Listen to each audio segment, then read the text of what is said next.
بسم اللہ الرحمن الرحیم نحمده ونصلي ونسلم على رسوله الکریم اما بعد۔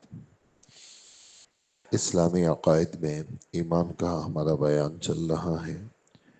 ایمان کہتے ہیں کسی کی بات کو کسی کے اعتماد پر یقینی طور سے مان لینا، اور شریعت میں ایمان کہتے ہیں اللہ کے رسول کی خبر کو صرف اللہ کے رسول کے اعتماد پر مشاہدہ کیے بغیر یقینی طور سے مان لینے کو کہتے ہیں۔ ایمان کی تفصیلات یہ ہے کہ اللہ جل جلالہ کی ذات و صفات پر، اللہ کے فرشتوں پر، اللہ کی کتابوں پر، اللہ کے رسولوں پر، آخرت کے دن پر، اور اس بات پر کہ اچھی بری تقدیر اللہ کی طرف سے ہے، موت کے بعد دوبارہ زندہ کر کے اٹھائے جانے پر ایمان لانے کو کہتے ہیں۔ اور گزشتہ کل آپ حضرات نے قرآن پاک پر ایمان کے ساتھ ساتھ احادیث مبارکہ پر ایمان کا تذکرہ سنا، تفصیلات سنی۔ یہ موضوع کافی دنوں پر مشتمل ہوتا ہے۔ کلاسوں میں جو بیان کیا جاتا ہے اس میں 10 دن 15 دن لگتے ہیں، اور ایک ایک نشست جو ہوتی ہے وہ ایک ایک گھنٹے کی ہوتی ہے، لیکن بہرحال اشارات اور مثالوں کے ساتھ کچھ نہ کچھ گزشتہ کل احادیث پر ایمان لانے کا بیان آپ حضرات نے سنا۔ 4 کتابوں کے علاوہ کچھ چھوٹی کتابیں جن کو صحیفے کہے جاتے ہیں وہ بھی اللہ پاک نے نازل فرمائے ہیں۔ حضرت آدم علیہ السلام اور حضرت شیس علیہ السلام اور کچھ حضرت ابراہیم علیہ السلام، کچھ حضرت موسیٰ علیہ السلام پر نازل ہوئے۔ یہ سب کتابیں اور صحیفے اللہ جل جلالہ کے کلام ہیں۔ اللہ تعالیٰ نے قرآن مجید اتار کر اس سے پہلے کی تمام کتابوں پر عمل کرنا منسوخ کر دیا ہے۔ اللہ تعالیٰ نے قرآن مجید اتار کر اس سے پہلے کی تمام کتابوں پر عمل کرنا منسوخ کر دیا ہے۔ تیسری بار پھر پڑھ رہا ہوں، اللہ تعالیٰ نے قرآن مجید اتار کر اس سے پہلے کی تمام کتابوں پر عمل کرنا منسوخ کر دیا ہے۔ اس سلسلے میں آپ حضرات کو مختلف موقعوں پر ایک حدیث مبارک میں نے سنائی ہے کہ مدینہ منورہ میں یہودی آباد تھے، اور جیسے ہم آپ آپس میں بیٹھتے ہیں، اور ہندوستان میں بہت سارے لوگ یعنی مسلمانوں کے ساتھ ہندو بھی رہتے تھے، آج بھی بہت سارے علاقوں میں غیر مسلم بھی رہتے ہیں، اور وہ اپنی باتیں بھی کرتے ہیں۔ تو مدینہ منورہ میں مسلمان اور یہودی آپس میں رہتے تھے، تو یہودی آسمانی باتیں کرتے تھے۔ تو حضرت عمر رضی اللہ تعالی عنہ وہ کہنے لگے کہ ایک مرتبہ تورات کا کچھ نسخہ لے آئے۔ حضرت ابو بکر بھی ہیں اور اللہ کے رسول بھی ہیں۔ تو حضرت عمر رضی اللہ عنہ بڑے شوق کے ساتھ کہہ رہے ہیں کہ دیکھو ابو بکر، یہ تورات کی بات کتنی اچھی ہے۔ تو ادھر حضرت عمر رضی اللہ عنہ اس کی خوبی سنا رہے ہیں اور حضرت ابو بکر کو بتا رہے ہیں، ادھر حضور صلی اللہ علیہ وسلم جب یہ منظر دیکھ رہے ہیں تو آپ کی طبیعت خراب ہو رہی ہے۔ تو حضرت ابو بکر رضی اللہ عنہ نے حضرت عمر کو ڈانٹا کہ تم یہ تو بڑے شوق سے بتا رہے ہو، ذرا دیکھو تو صحیح اللہ کے رسول کا چہرہ مبارک کیسے بدل رہا ہے۔ تو حضرت عمر رضی اللہ عنہ نے جب منظر دیکھا تو وہ تورات چونکہ اللہ کا کلام تھا، اللہ کی کتاب تھی، تو اس کو بڑے ادب کے ساتھ جو ہے وہ رکھ کر کے کہنے لگے کہ رضیت باللہ ربا وبالاسلام دینا وبمحمد صلی اللہ علیہ وسلم رسولا و نبیا۔ میں اس بات پر راضی ہوں کہ میرا رب اللہ ہے اور میرے نبی محمد صلی اللہ علیہ وسلم ہے۔ اور میرا مذہب اسلام ہے۔ تو آپ صلی اللہ علیہ وآلہ وسلم نے ارشاد فرمایا کہ سن لو ایک بات، کہ آج اگر حضرت موسیٰ علیہ السلام زندہ ہو کر کے آ جائے، ناممکن ہے لیکن اگر آ جائے اور وہ تورات کی بات کریں، چونکہ پیغمبر ہیں اور تورات ہی کی بات کریں گے، اور مجھے تم چھوڑ دو، تو تم ایک پیغمبر کی بات اور اس کی کتاب کی بات سننے کے باوجود اللہ جل جلالہ تمہیں گمراہ کر دیں گے۔ اور سن لو ایک بات، کہ آج اگر حضرت موسیٰ علیہ السلام زندہ ہوتے تو موسیٰ علیہ السلام بھی قرآن پاک ہی کی پیروی کرتے، جس طرح آخری زمانے میں حضرت عیسیٰ علیہ السلام اس وقت آسمانوں میں زندہ ہے، آئے گی، ہمارے سبق میں یہ بات آئے گی، اور ایک موقع ایسا آئے گا کہ حضرت عیسیٰ علیہ السلام کو اللہ پاک آسمان سے بھیجیں گے، عصر کی نماز کا وقت ہوگا، دو فرشتوں کے ساتھ اتریں گے اور مسلمانوں کے بیچ میں رہیں گے، دجال کو قتل کریں گے۔ لیکن حضرت عیسیٰ علیہ السلام نبی تو ہوں گے، اس لیے کہ ایک دفعہ جب نبوت کا لباس اللہ دے دیں تو پھر لیتے نہیں ہیں، لیکن شریعت محمدی کی پیروی کریں گے، انجیل کی پیروی نہیں کریں گے، اس لیے کہ قرآن پاک جب آ گیا اور محمد الرسول اللہ جب آ گئے تو پچھلے جتنی بھی شریعت تھی، آسمانی باتیں تھی، وہ منسوخ ہو گئی۔ لیکن ایک بات ذہن میں رکھیں کہ اصول کبھی بھی نہیں بدلیں گے، فروعات میں تبدیلی ہو جائے گی۔ فروعات سے مراد کتنی نمازیں، کتنے روزے، زکوٰۃ کی ادائیگی کی کیا شکل، حج کا کیا طریقہ، اس کو فروعات کہتے ہیں۔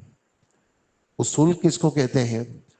اللہ ایک ہے، یہ ایک اصلی بات ہے، اصولی بات ہے، اس میں کبھی بھی تبدیلی نہیں ہوگی، اور سارے رسول سچے ہیں، یہ اصولی بات ہے، اس میں تبدیلی نہیں ہوگی۔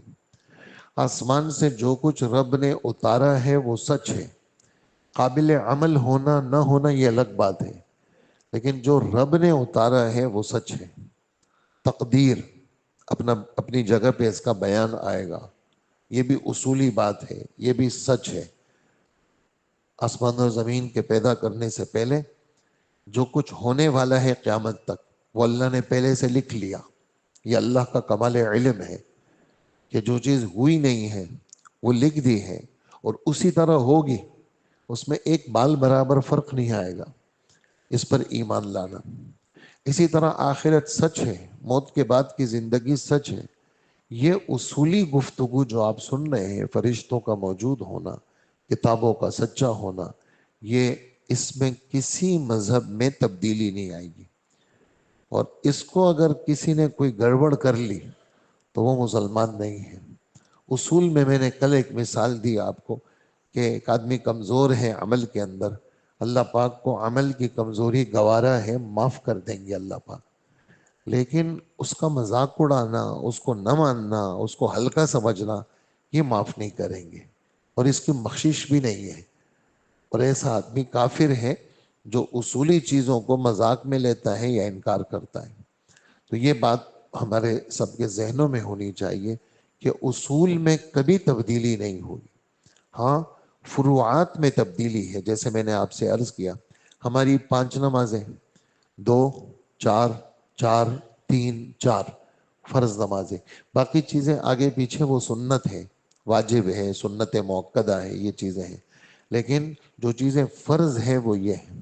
ایسے ہی 29 کا مہینہ ہے یا 30 کا مہینہ ہے، ایک مہینے کے روزے ہیں، باقی محرم کا روزہ فرض نہیں ہے، اور ذی الحجہ کے روزے فرض نہیں ہیں، ایام 20 کے روزے فرض نہیں ہیں، پیر جمعرات کا روزہ فرض نہیں ہے، ٹھیک ہے؟ کوئی چیز منت مان لی، میرا فلاں کام ہو گیا، میں ایک روزہ رکھوں گا، یہ واجب ہو گئی، لیکن یہ آپ نے واجب کی ہے، اللہ نے واجب نہیں کی، آپ نے منت مان کر کے اس چیز کو واجب کر لیا۔ باقی خدا کی طرف سے تو ایک ہی مہینہ ہے جس کو رمضان کہتے ہیں۔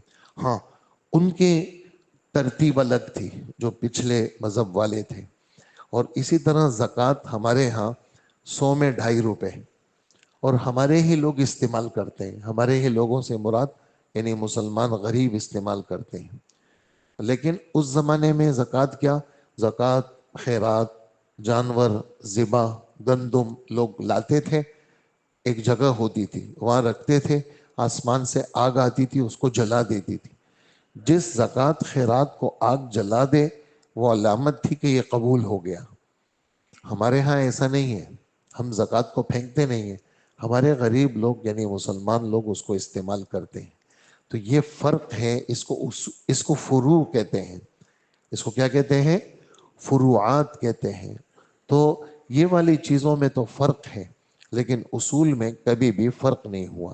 تو میں کیا بتانا چاہ رہا ہوں؟ میں یہ بتانا چاہ رہا ہوں کہ محمد الرسول اللہ صلی اللہ علیہ وسلم کی آمد پر اللہ نے پچھلی کتابوں کے جو فروعات ہیں اس پر عمل کرنے کو منسوخ کر لیا۔ ہاں، کچھ چیزیں ان کی ہم نے لی ہیں، کیا جملہ کہہ رہا ہوں؟ کچھ چیزیں ان کی ہم نے لی ہیں، لیکن تب لی ہے جب ہمارے رب نے حکم دیا ہے۔ ان کی کچھ چیزیں ہم نے لی ہیں، لیکن جب ہمارے رب نے حکم دیا ہے تب لی ہیں۔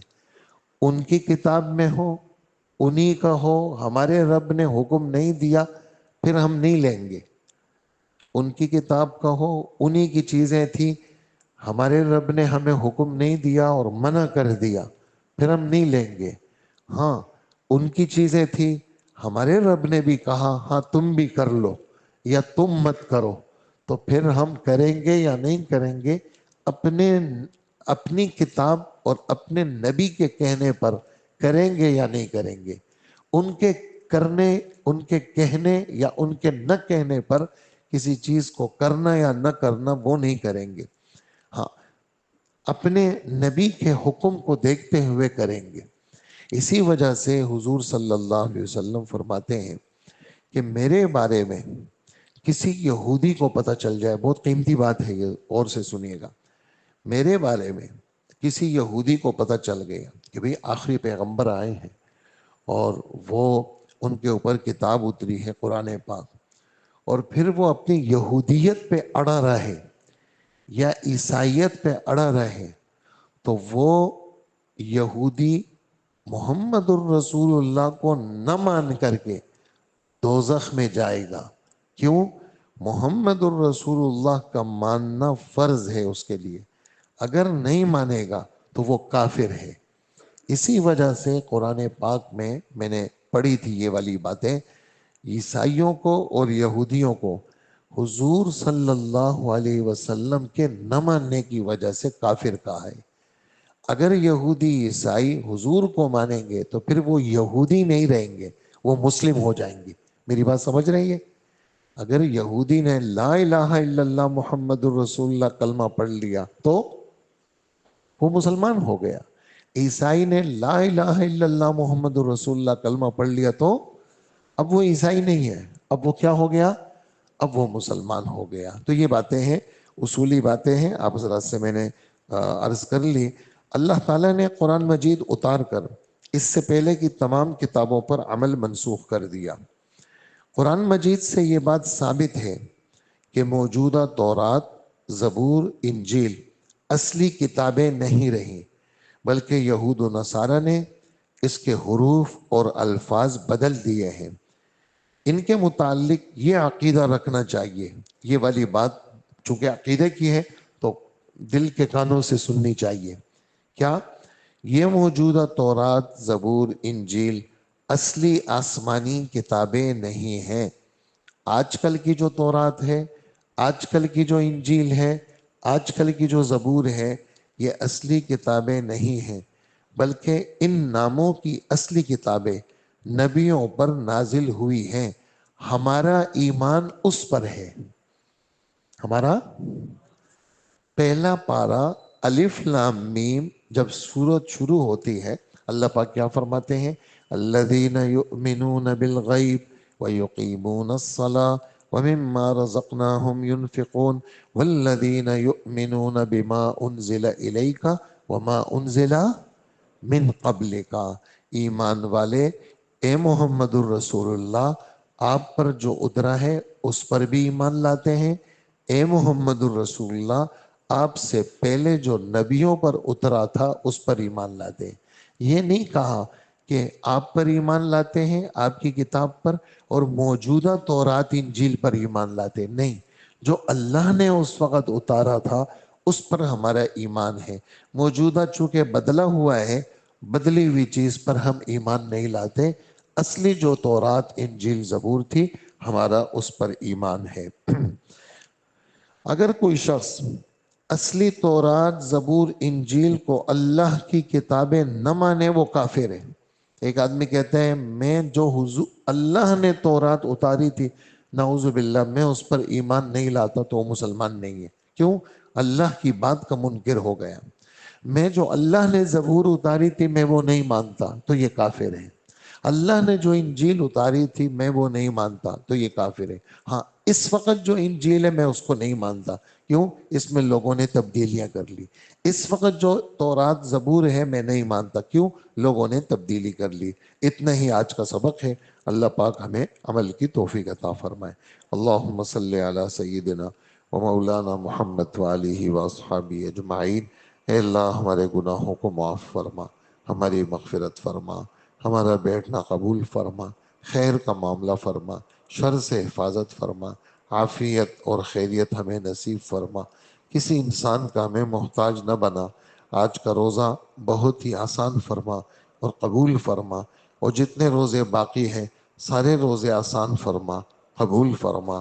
ہر حرام سے، ہر گناہ سے یا اللہ ہماری حفاظت فرما۔ اے اللہ، ہم سب کو شب قدر نصیب فرما۔ اے اللہ، ہم سب کی مغفرت فرما۔ شب قدر کی برکتیں ہمیں عطا فرما۔ رمضان کے دن اور رات اور مقدس ساعات کی یا اللہ ہمیں پاسداری کی توفیق عطا فرما۔ ہماری دعاؤں کو قبول فرما۔ وصلی اللہ وسلم علی نبینا محمد وآلہ واصحابہ اجمعین۔